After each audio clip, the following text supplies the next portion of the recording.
Thank you very much, everybody. This is very exciting to me as a builder, somebody that builds lots of big, nice projects before I got here.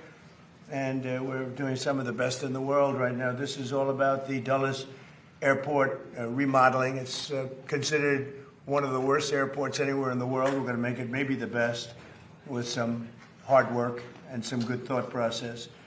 But thank you for being here as we unveil exciting plans for a major and long overdue renovation and reconstruction of Washington's really horribly thought of Dulles International Airport. I want to thank Secretary of Transportation Sean Duffy. He's fantastic. He's doing a great job, including having to do with the safety of airlines and getting in with the control towers and all new equipment that we'll be ordering in the not too distant future. So that we'll go from, again, one of the worst countries in the world for that, and we'll end up being one of the best countries in the world. That's automation, having to do with landings, takeoffs, and safety. But for his leadership at this important project, and that's the Dulles project, thanks as well to the CEO of United Airlines, Scott Kirby. Thank you, Scott. CEO of the Metropolitan Washington Airports Authority, Jack Potter. Thank you, Jack. And we've developed a great relationship with them. We're going to make this something special. As well as a member of the Airports Authority Board of Directors, Trent Morse. Thank you, Trent. Thank you very much. Dulles Airport is the primary international gateway to our nation's capital, which is now one of the safest cities in the country. It's one of the hottest cities in the country. We are the hottest country in the world. But our nation's capital has made tremendous improvements in the last year and a half since we got here. Crime is down by 84%. We've removed almost 8,000 career-hardened criminals. And amazing statistic, 2% of the people cause 91% of the crime. And we can handle that really easily. So they've done, I just want to thank our great National Guard and the Metropolitan Police and others that worked with us. But the job in Washington, everyone's talking about. I can also say, if you look at Memphis, Tennessee, where crime was rampant, and it's down now 71%, and it'll go down still further. And Louisiana, New Orleans, the governor called. He said, we need help. And we gave him help, and the crime is down 72%. And they just finished Mardi Gras, and they said it was the safest Mardi Gras on record. So we have a modernization of Dulles that's sorely needed. Last year's J.D. Power ranked Dulles 23 out of 27. That's a very bad ranking. Large airports nationwide, so it ranks at the bottom of the list, just about the bottom of the list. After an extensive review of more than 30 proposals with the top architects anywhere in the world, and I was involved with Sean and with a lot of other people, actually, but Scott was very much involved, I can tell you. But we are announcing plans to add more than 5 million square feet of new or renovated space. We'll replace the current C and D concourses, which are basic disasters, all the while preserving the iconic original terminal. That is one of the great architects of the world did the original terminal, and it was very, very important that it be left. That's one of the reasons. It was both an asset and a liability. The liability is that nobody wanted to build anything near it, and people had to walk crazy distances, and it's no good, not acceptable. So we've addressed it all, and we have a plan that's going to be phenomenal. But we're going to replace the C&D concourses and preserve the iconic original terminal that first made the airport an architectural landmark. So it's going to be something you can sort of see a little example of it right here. That's your front. On the other side of the street, we're building a massive 9-story, 8-story, 10-story. We're not sure yet, but we're building a parking garage that will be right next to the terminal. You'll walk right across the street, and you'll have a number of glass bridges that will go right into the terminal. Right now, you have to walk so far. You have to walk blocks and blocks to get to the terminal. And we have an empty site right directly across the street that nobody wanted to tinker with, which was crazy. So we're going to have a magnificent garage. What would you say, Sean? How many cars? 32,000 parking spaces. 32,000. It'll be actually the largest garage in the world. 32,000 is big. Mostly above ground. We don't like down. People don't like going down underneath. Mostly above ground. It'll be beautiful. but a central walking tunnel and a new air train connections will provide travelers with easy options. Really, it's an impossible airport. You get off a bus, you go into a train, you get from a train, you get onto another bus. It's a worse airport. This plan also includes expanded options for parking, modern check-in areas, more efficient security screenings, hotels, et cetera, et cetera. We have a beautiful hotel right on the property, but further away so that we can give the good location, frankly, the best location, to parking. So people literally will be able to park their car and walk 15 yards and they'll be in the terminal. In addition, many of the new restaurants and shops will be added, including plans for one of the largest United Polaris lounges anywhere in the world. It'll be a beautiful level of luxury. This transformation is another step in our ongoing efforts to make Washington, D.C. safe and beautiful again. The safety aspects, both in terms of the airlines and in terms of crime, are unparalleled for what we're doing.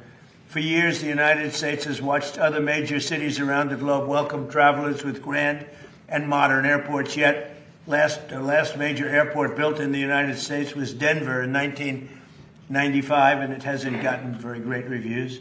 That's more than 30 years ago, so we're doing something with Dulles that's going to make it, I think, the top, maybe the top anywhere in the world.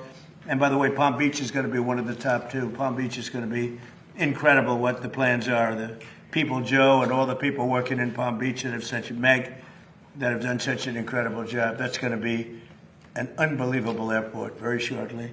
So it's time to ensure that the United States has the greatest airports anywhere in the world, and we're starting right here with the capital city.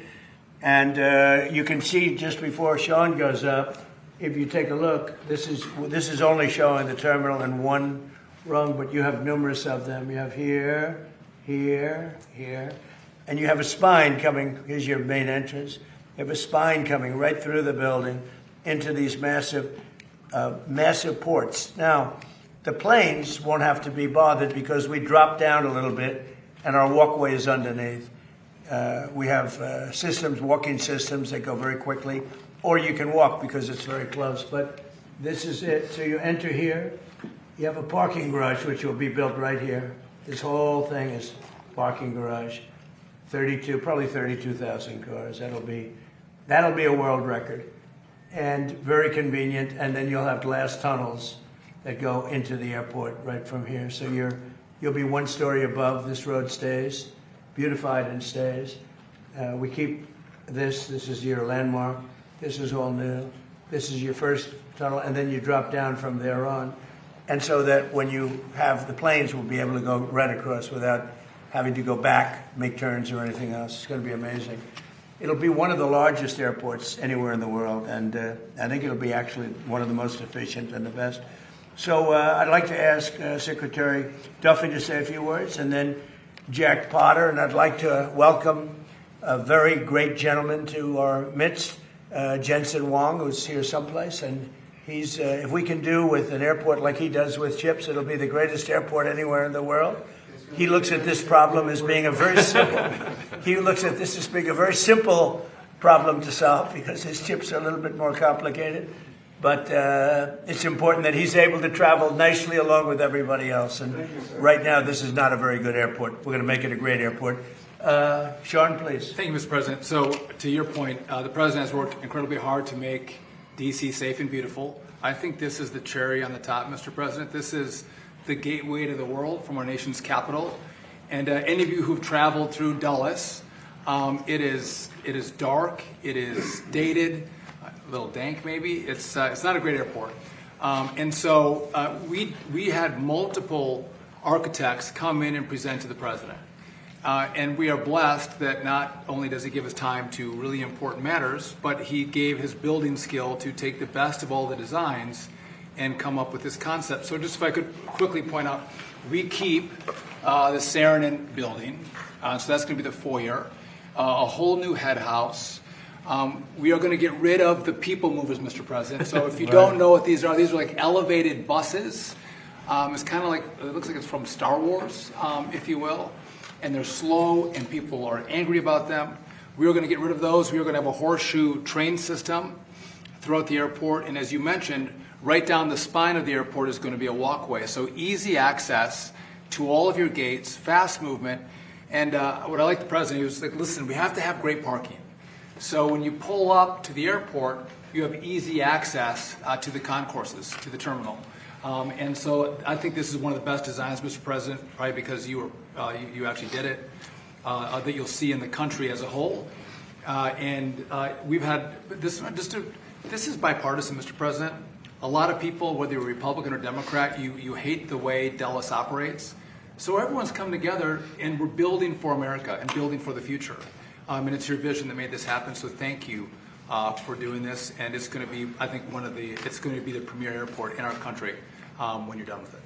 Well, thus far, what John said about bipartisan really is bipartisan, and I don't know if that's because it's the right thing to do, which it is, but it's also that whether you're a Republican or Democrat, you don't want to go and be subjected to this airport, because this airport is it's a terrible place to be, and it's going to be, I believe it's going to go, it'll be rated, within a few years, it'll be rated the best airport in the country. So it's going to be so efficient.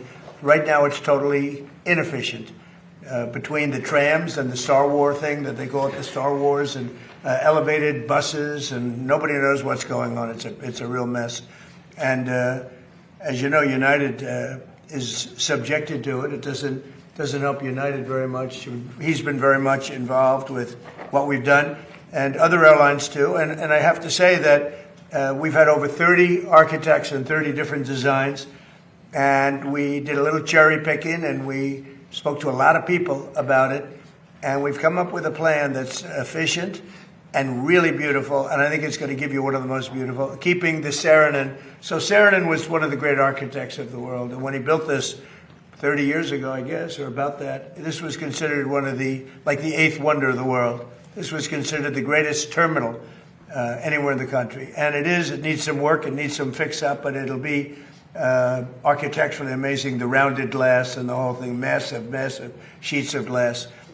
Cost was no object, unfortunately or fortunately, and we're going to be using that, and it's going to be fixed. We're using it again as the primary entrance, and almost that's about it, because essentially this is a brand new airport, and yet we're going to be able to work it well enough that it'll work at least as efficiently as it works right now. And in the end, you're going to end up with, I think, maybe the best airport and one of the biggest airports anywhere in the world. And it's going to be a great thing for Washington, D.C. So could I ask Jack to say a few words, please? Yes. Jack? Thank you, Mr. President. Thank you for your inspiration here and challenge. You challenged all of us to step into the issues that you just described. We're very proud of the process that we've gone through. We're very happy that United Airlines, the Airports Authority, and the other airlines have agreed to step up and fund this thing. So this is not requiring federal dollars. This is going to be airport-generated dollars, airline contributions, which is phenomenal. It means that we're off to a fast start here. We're engaging with the Saarinen family to make sure that they stay intimately involved with this. All the aspects that were just described, I think, will make this a world-class airport. And you challenged us to do this. We're building off of growth, though. I have to tell you, our airport was the fastest growing airport in 24 and 25 of any large airport in the country. So we're going to continue to build on the momentum that we have, and we're excited about taking on this challenge, and it will be a challenge to construct this. And our goal is to construct it and make sure that the traveling public there'll be minimal impact to them as they transit through our airport. So again, Mr. President, thank you for your inspiration, and we look forward to you to continue to participate in this in the coming years, because we're going to bring designs to you and other things. So we very much look forward to working with you. Thank you very much. Great job, Tim. Scott, would you like to say something? Thank you, Mr. President. Thank you, Mr. Secretary and Jack and everyone. We're really, at United, we're really excited to have this project get off the ground. The terminal that's out there today was built 45 years ago and was meant to be temporary.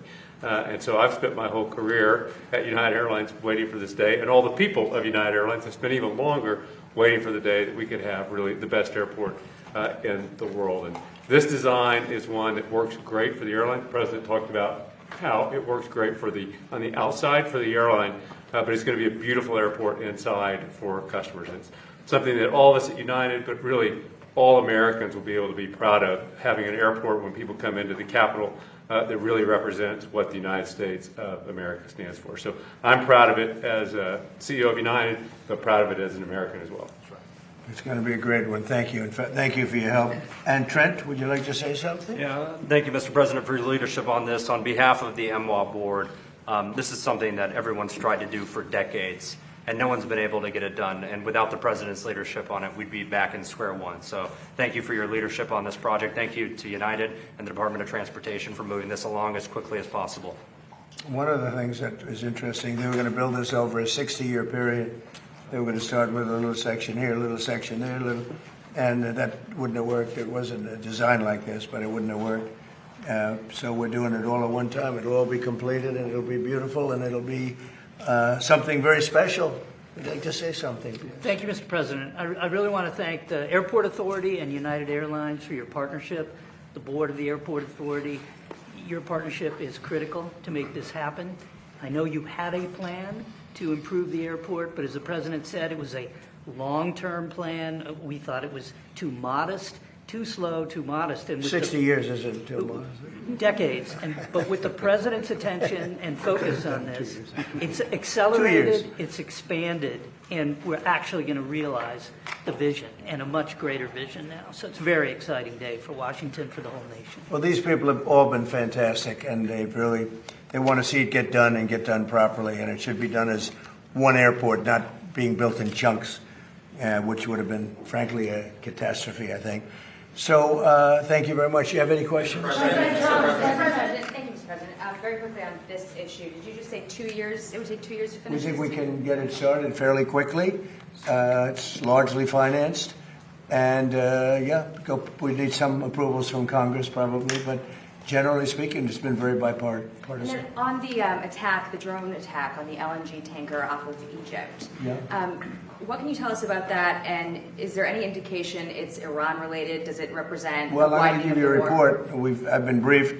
It's a little more of the same, but it's going to be straightening out. It's going to be straightening out. In the meantime, we're going to be hitting them very hard because it's our turn to hit them. They know it's coming. They're asking us not to do it, but they tried shooting it last night. So we had 5 rockets shot going 8,500 miles an hour, and all 5 rockets were knocked down to the ground. But they nevertheless took a shot, so it's our turn. And we'll see if we get there with an agreement at some point, but we're going to hit them very hard. Mr. President, first on this, is this expected to affect any incoming or outgoing flights? No, we think we can do it without a lot of disruption, very little. And then It might even be better. On Leader Thune, what's your reaction to him saying that there's no evident path to success on killing the filibuster or passing the Safe America Act? Well, that's too bad for him. I mean, that's too bad for him and too bad for the Republican Party. Do you believe that? He's got the votes. He should get it done. He should be able to get it done. Mr. President, thank you. Dr. Fauci invoked the Fifth Amendment more than 100 times today. Yes, Senator sir. Rand Paul said he's going to hold a vote on holding him in contempt of Congress. Do you think Dr. Fauci should face repercussions for this? Well, I watched the whole thing today, but more importantly, I was a part of the whole Fauci. I inherited Fauci. He was here from the 1980s, so I had him for a period of time. And I disagreed with him on a lot. I would have had to close down the whole country if I listened to him. I went the Federalist way, which is basically to let the governors decide. And generally speaking, the Republican governors did very well. The Democrat governors did not very well. But Fauci wanted to have nobody wearing masks, if you remember, and then everybody had to wear 5 masks, as many masks as you could get. I mean, made a lot of mistakes. And he wasn't a big factor for me. He was a very big factor for Biden. And if you remember, even though we were prime time in terms of that whole disaster of COVID, far people died, fewer in the Trump administration than in the Biden administration.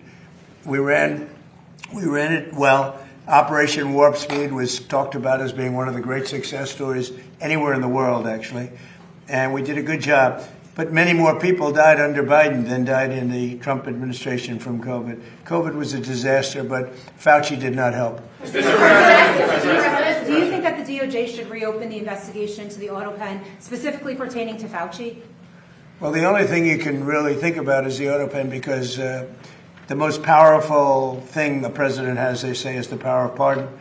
So he was pardoned by Biden. And I respect that. I know how powerful it is. It's a very powerful They say it's literally the most powerful thing a president has. Now, whether or not I sign my things directly, always, almost everything I sign directly. You're witness to many of them. He signed very few. The only thing I know that he signed was Hunter Biden's pardon, but I'm not sure that he signed. He probably didn't sign this one. So I can't tell you what the law is. I've heard that you have to have a lot of proof. You need to have letters. You need to have all sorts of things that the person operating the auto pen has to know exactly what it's all about. He didn't know what it was about because I saw him testify. So maybe there's something on the auto pen. Other than that, the power of pardon is very powerful. One question briefly on the... what's it? Beth? Thank you. Beth Turner, GB News. We've just heard you talking about another example of American excellence. That's really what this is a project where you're striving to be the best in the world. As a Brit, that's really striking to me. You've had a couple of weeks to get to know our new Prime Minister. Have you spoken to him much? And do you think he is the man to lead us to excellence? Well, he did say one very good thing. He said he's going to open up North Sea oil. If he does that, you're going to be a wealthy country. If he does it reasonably. I was telling Prime Minister Starmer, open up the North Sea. Open it up. You'll be okay. Open it up. They have two problems. They have a huge immigration problem, people coming from all over the world and just camping out in your country. And we've taken a very tough stand. In fact, for 14 months, nobody has come into our country. Zero, which is almost hard to believe, but that's what the report says. Our borders become very strong, and your border is very weak. He's got that problem. And he's got energy problem. He's got windmills all over the place. And anytime you see windmills, you see a failing country. And they're made in China, not used by China, but they're made in China. And you have a thing called the North Sea. And you buy a lot of your energy, as you know, from the North Sea. You buy it from Norway. And Norway gets it from the North Sea. They get their oil from the North Sea. And Norway's got trillions of dollars in the bank, trillions. It sells its oil from the North Sea. And Scotland has a better part of the North Sea. And you have 500, 600, 700 years. You have areas of the North Sea that haven't even been explored yet. You have one of the most valuable oil finds anywhere in the world.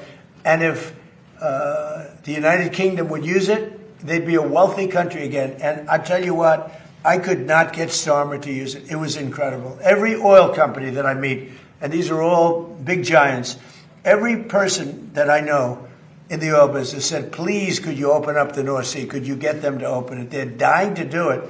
And if you open up the North Sea to the oil companies, Scotland, Ireland, the UK as a whole, but it's right in Aberdeen, Scotland. It's right in Aberdeen. And that would be one of the most vibrant. You know, it used to be called the oil capital of Europe.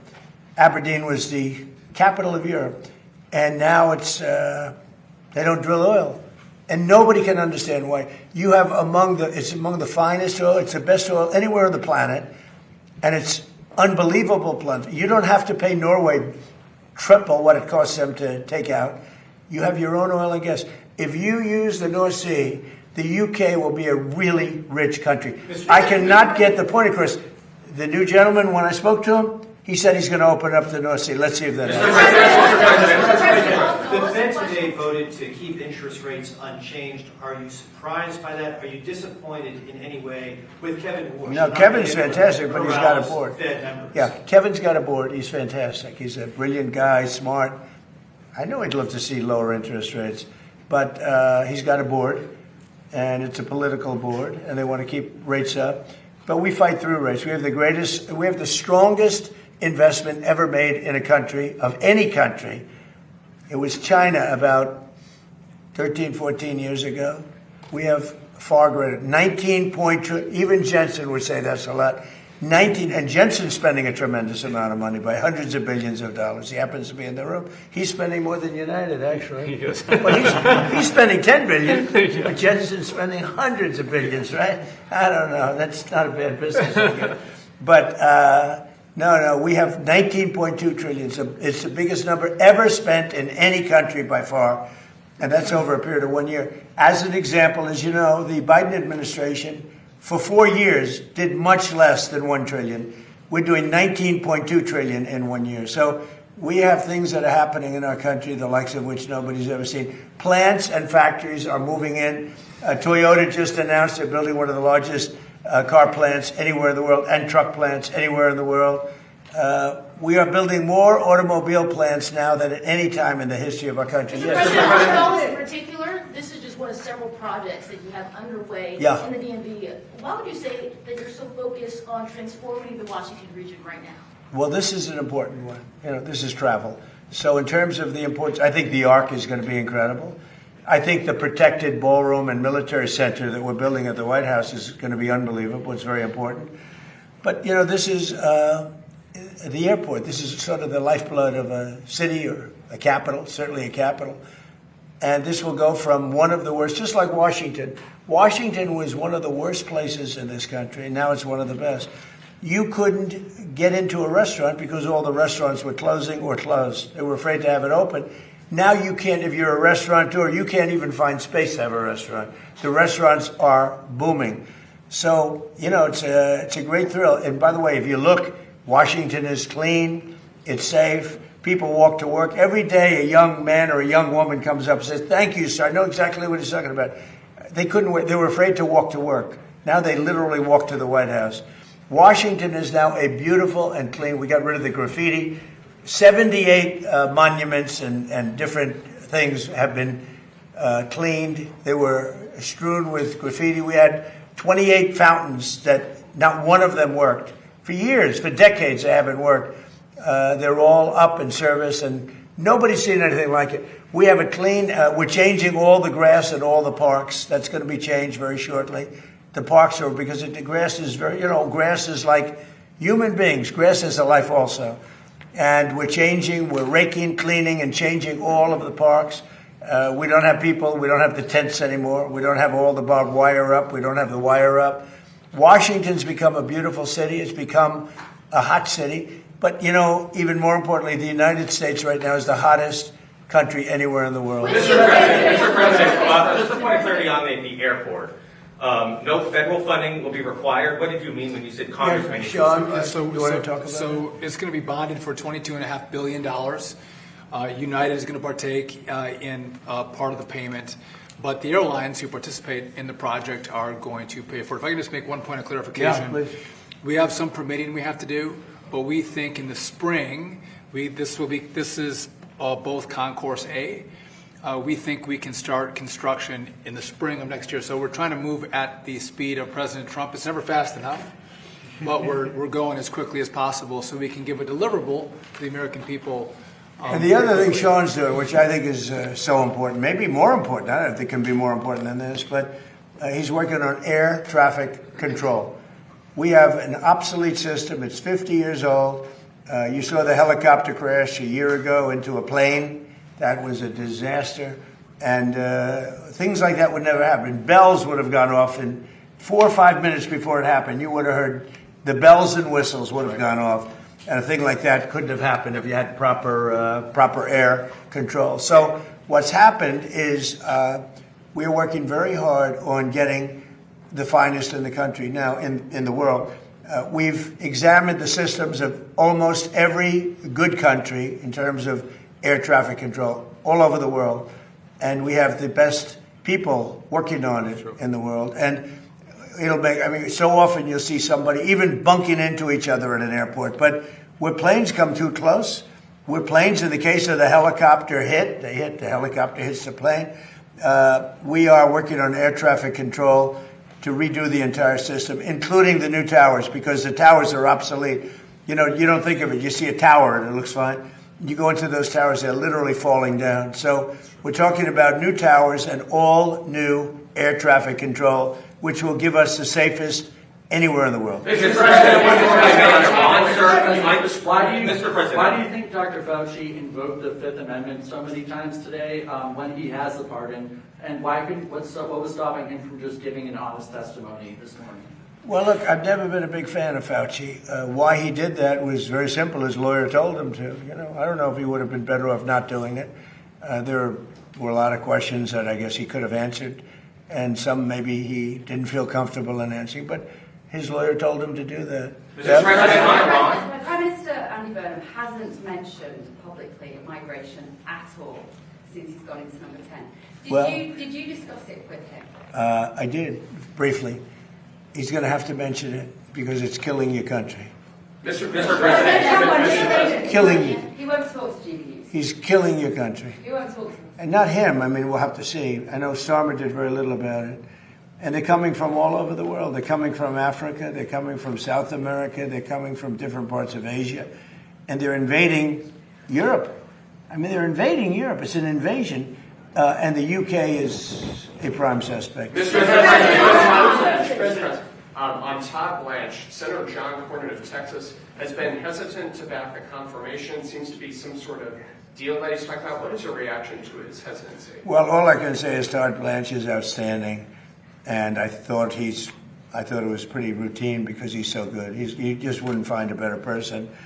So I don't know, maybe John Cornyn's upset with me because I didn't endorse him. I don't know what it is, but I haven't heard that there's a problem. I heard he's going through quite nicely. And do you think Senate Majority Leader John Thune, after the comments you heard regarding Save America and some other stuff, do you think he's still the man for the job? Well, we're going to find out, and I'll let you know. Mr. President, it was a beautiful service yesterday for Senator Graham, beautiful eulogy that you delivered. As far as Senator Darlene Graham is concerned, based upon your conversations, is she going to focus primarily on foreign affairs like her brother, or will she focus more on domestic issues? I think domestic, really. I've spoken to her a lot, and she's much more focused on domestic, including costs and pricing. And I think she'll be outstanding. President Jay Clayton, he was just confirmed by the Senate. Yeah, he's great. Would you like to see him continue with Bill Pulte's work at exposing election Oh yeah, interference sure. in I'm sure he will. 2020? Bill did a great job, and Jay is has just been confirmed. And he's outstanding. He was the head of Sullivan and Cromwell for many years, and he's very outstanding. And I think he's going to do a fantastic job. And Bill was great. Yeah, please. Mr. President, in light of advanced ChatGPT AI models escaping their lab and conducting cyber attacks, are you considering stronger controls on AI, and would you consider negotiating Well, we're looking at regulations with AI. China? We're looking at controls. We're also making sure that we lead. So we're leading China in AI by a lot. China has virtually no controls. It's freewheeling a little bit. So we have to be careful in both ways. We don't want to restrict them, where all of a sudden we come in second to China. Whoever wins with AI is going to win. That's how big it is. So it's bigger than the internet ever was. It's bigger than anything ever was. So I don't want to restrict. I know many of these people. I don't want to restrict them from doing great work. Yeah, please. Under what scenario do you see Iran attacking U.S. installations and personnel overseas and you withdrawing? Or I don't see that. No, we're not. No, we're gonna hit them very hard. I mean, I can actually say that because in that there's very little they can do about it. It was a different group than we're dealing with. They've already apologized, but we got to smack them a little bit. Mr. President, will you hit back when they strike? Will I always hit back? Yes. Pretty much. Yes. Mr. President, just on a point of clarity on that, sir, is that in response to the attempted ballistic missile strike on Jordan last night? When you say it's our turn to... I think more so that, because it was another smaller event. But no, they sent 8,000-mile-an-hour missiles at us.